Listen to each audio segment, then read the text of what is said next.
శ్రీ సరస్వతి నమ శ్రీ గురుభ్యో నమః. మిత్రులారా, వ్యాసప్రోక్త భాగవత మహాపురాణం యథాతథంగా చెప్పుకున్నాం. రామకృష్ణ వెలిగించు, ఆరతి వెలిగించు. ఇందులో భాగంగా నిన్నటి వరకు మనం 9 స్కందాలు పూర్తి చేసి 10వ స్కందం దశమ స్కందంలో చాలా ముఖ్యమైన స్కందం భాగవతంలో దీన్ని మనం 41 భాగాలుగా చెప్పుకున్నాం. 42వ భాగం ఈరోజు చెప్పుకునే ముందు మరి समर्थ गुरु साईनाथ महाराज की जय. महार्घ वस्त्राभरण कंचुकोष्णीश भूषिता गोपा समाय यूराजन नानोपायन पाणय. महाराजा గోపాలురు అమూల్యమైన వస్త్రాలని బంగారు ఆభరణాలని తలపాగలను ధరించి పలు విధములైన కానుకలను తీసుకొని కన్నయ్యను చూచి ఆనందించడం కోసం నందుని దగ్గరికి వచ్చారు. అంటే ఎవరెవరికి చెప్తున్నారు?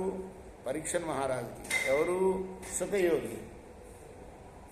కృష్ణుడి యొక్క జననం గురించి చెప్తున్నారు. గోప్యశ్చాకర్ణ్యముదిత యశోదాయా సుతోద్భవం ఆత్మానం భూషయాన్ చక్రుర్ వస్త్రాకల్పాంజనాదిభిః నవకుంకుమ కింజల్కం నవకుంకుమ కింజల్క ముఖ పంకజ భూతయ బలిభిస్వరితం జగ్ము పుదుస్రోణ్యశ్చలత్కుచా.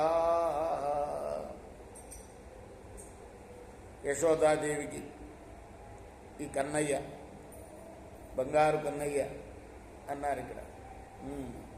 ఈ మహానుభావుడు పుట్టిన వార్తను వినగానే గోపికలందరూ కూడా పట్టరాని సంతోషంతో సంబరపడిపోయారు. ఆ తర్వాత వాళ్ళు మంచి కొత్త బట్టలు ధరించారు, బంగారు ఆభరణాలు అలంకరించుకున్నారు, చక్కని పరిమళాలతో ఒప్పే చందనాది లేపనాలను పూసుకున్నారు, కళ్ళకు శోభను కూర్చే కాటుకులను దిద్దుకున్నారు. అలానే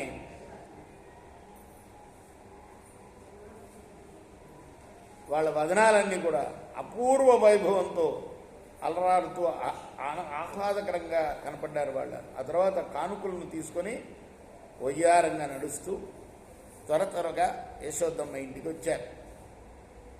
గోప్య సుమృష్టమణి కుండల నిష్కంఠ్య చిత్రాంబరాపదిశికాచ్యుతమాల్యవర్ష నందాలయం సబలయా వ్రజతి విరేజు వ్యాలోల కుండల పయోధరహార శోభ. ఇంకా వర్ణిస్తున్నాడు. ఆ గోపికలు ధరించిన కుండలాట వాటి కాంతులు మిలమిల మెరుస్తున్నాయిట. కంఠాల్లో దాల్చిన పతాకాలన్నీ కూడా మిలమిలా మెరుస్తున్నాయి. రంగురంగుల వస్త్రాలు ధరించారు.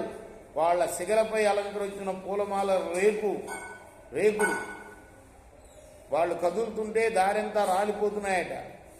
బహుశా గులాబీ పువ్వులు ఉంటాయి కదా. వారి చేతుల కంకణాలు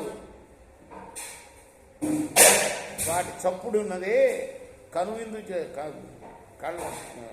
చెవులకు విందు చేస్తున్నాయట. అలా మరి ఆ గోపికలందరూ కూడా చిన్నారి కన్నయ్యను చూడటం కోసం వేడుక పడుతూ ఆ నందరాజు యొక్క భవనానికి వచ్చారు. వాళ్ళు తా ఆశిష ప్రయుంజనాశ్చరం పాహీతి బాలగే హరిద్రాచున్నతైరాభి సించో జనమజ్జుకు. ఇప్పుడు గోపికలందరూ కూడా దేవా ఈ పసివాడిని చల్లగా కాపాడవయ్యా అని. నాయనో ఏమిటే బాబు,